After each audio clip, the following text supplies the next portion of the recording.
Hi guys, maghimay tayo ng pako guys. Dala to ng anak ko, dalawang tali. Ayan. Yung isang tali, nabawasan ko na. Ayan. So, ayan, nagpakita ko na sa iyo yung nahimay kong iba. So, yun guys.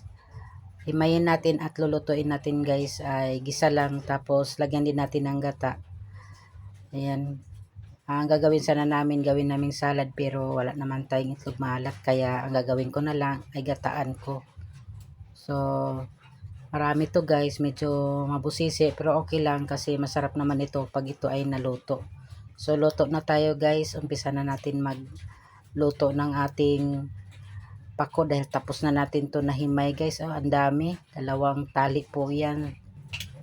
So ayan, naglagay na tayo ng mantika at isunod naman natin yung ating bawang.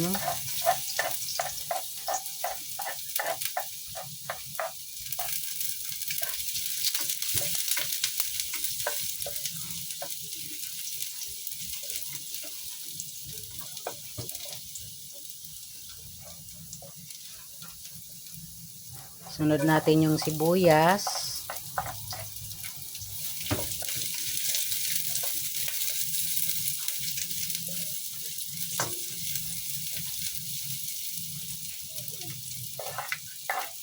Yan natin yung ating luya.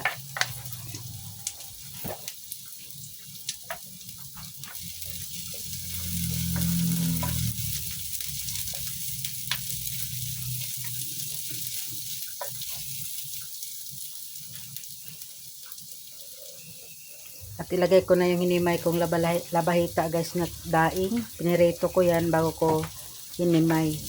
Ito yung ating isasahog sa ating pako na gagataan.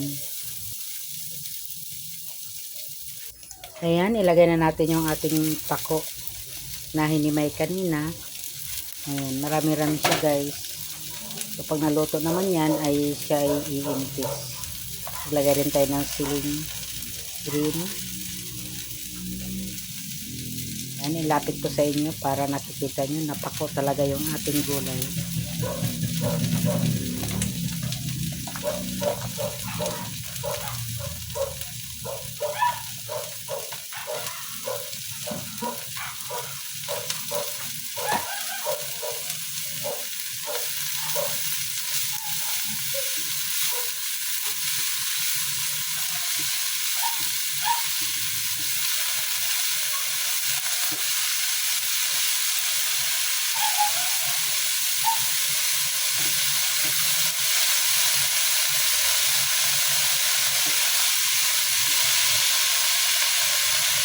Yan, naglalagay na tayo ng gata. Gata natin ay nasa plastic no dahil ginata ko na yan. Nilagay ko sa freezer. So, ayan. Naglalagay na tayo ng gata at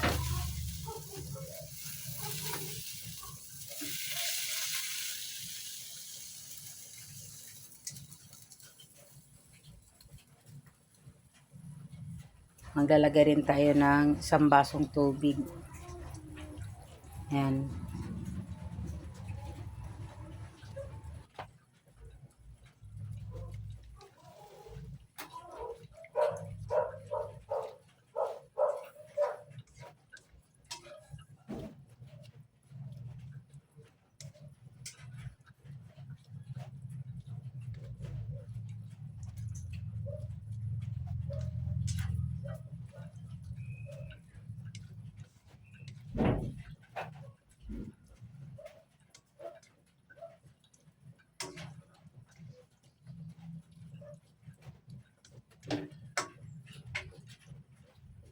Maglalagay rin tayo ng pamintang pino.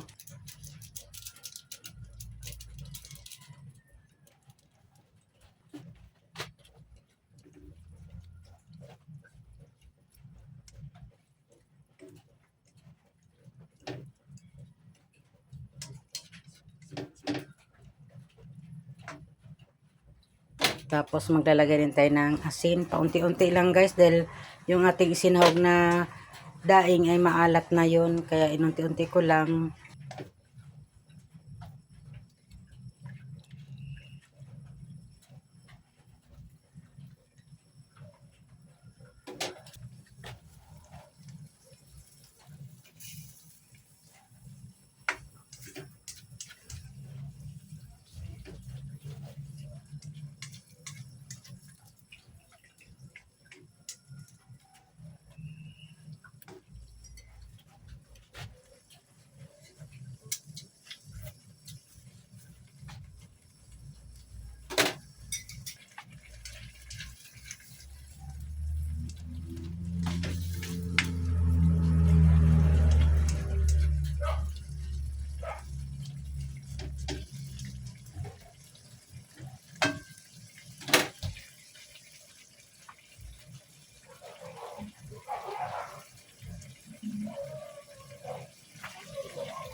So, yun guys, tapos na tayo ng ating niluto ng pako guys.